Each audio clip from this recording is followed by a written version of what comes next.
Bom dia aos amigos do canal Recanto Galo Doidos. Estamos aqui fazendo esse breve vídeo aqui para falar sobre a final do Mineiro hoje, que será entre Galo versus CSA de Minas Gerais, né?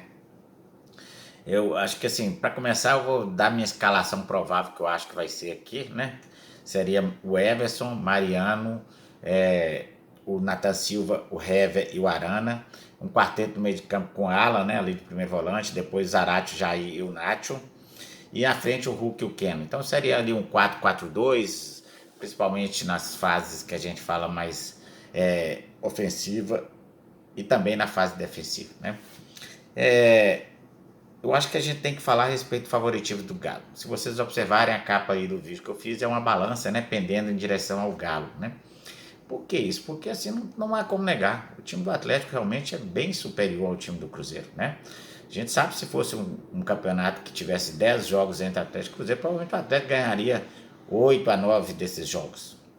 Só que isso é um jogo mata-mata, é um jogo mata, né? Na verdade é um jogo único. Então isso aumenta as chances do Cruzeiro, né? Do CSA de Minas Gerais. Ex-Cruzeiro, agora chamado de CSA de Minas Gerais, né? É, a gente já viu episódios assim similares assim em outras épocas, né? Na década de 60, 65 até 69, o Cruzeiro foi repetidamente campeão, mesmo assim não conseguia grandes resultados assim de goleadas expressivas sobre o Atlético. Da mesma forma, o Atlético também dominou o cenário regional aqui estadual de 78 aí até 83, ainda teve aquele campeonato de 84 do Dor, depois ainda ganha mais 85, 86, né? Então, assim, eu até mesmo nesse período eu vi muito desses jogos, não ganhava do Cruzeiro fazendo grandes goleadas. Sempre foi jogos difíceis, né? Porque eu sempre tenho uma frase que para mim é lapidar, assim, né? Em relação ao futebol. O futebol é o único esporte coletivo em que o mais fraco não é tão infrequente, ganha não, dos mais fortes. E isso é verdadeiro. A gente tem um exemplo agora, recente aí, Itália versus Macedônia do Norte, né? Pelas repescagem para a Copa do Mundo da zona europeia. A Macedônia, a Itália massacrou a Macedônia no final do jogo foi lá e fez 1-0 e liquidou a fatura a favor dela. Então, o futebol tem essa particularidade, e talvez aí seja a grande graça do futebol, coisa que a gente não vê no vôlei, não vê no basquetebol, não vê nos esportes tipo futebol americano. Se você tiver um time muito mais forte, eventualmente ele vai quase sempre ganhar do time mais fraco, né? Então, assim, nos esportes coletivos, de uma forma geral, prevalece realmente o time superior vai sempre ganhar. Mas no futebol, essa não é uma verdade absoluta e a gente tem vários exemplos, como eu já citei aí, né? O Atlético ele entra com certo peso nessa final por conta de outro motivo também. O Atlético, nesse campeonato, o Atlético agora atingiu outro patamar. Nós não estamos mais falando de campeonato regional, né? Eu acho que o campeonato regional perdeu muita importância. O Atlético atingiu um patamar nacional e também um patamar sul-americano, quiçá mundial. E é isso que são os nossos objetivos.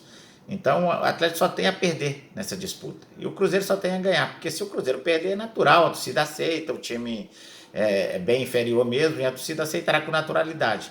Agora, se o Cruzeiro ganhar, vai ser uma festa, é quase um campeonato brasileiro para eles, porque não tem outra alternativa, né? Eles estão na Série B, não tem muito o que comemorar, outras coisas que comemorar, a não ser essa vitória sobre o Galo e levando ao título do Mineiro, né?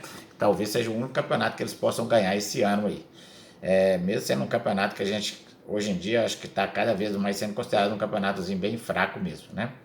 Então eu acho que o Atlético tem que entrar mesmo o Atlético goleando, veja bem que eu acho que não vai ocorrer, mas se o Atlético fizer uma grande goleada, isso não vai trazer nada demais assim. A gente vai, lógico, brincar, gozar um pouquinho os nossos amigos torcedores do CSA Minas Gerais, tem alguns inclusive, mas aquilo vai passar rapidamente, então não vai ficar nada marcado assim, né?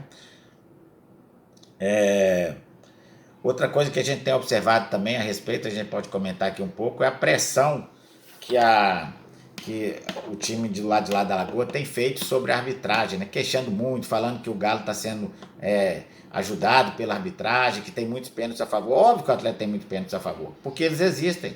Os pênaltis ocorreram. E por que ocorre? Porque o Atlético joga muito pressionando o adversário, o Atlético está sempre dentro da área adversária e tem muito jogador habilidoso. Obviamente vai ter mais pênalti a favor do Atlético, né?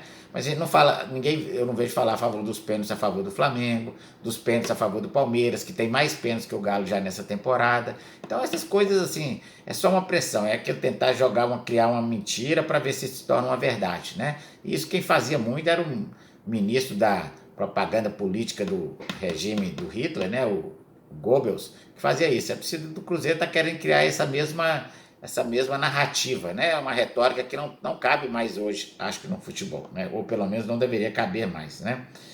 Por fim, eu queria também comentar um pouco o placar. Meu placar que eu vou deixar é um 3-1 para o Galo, né?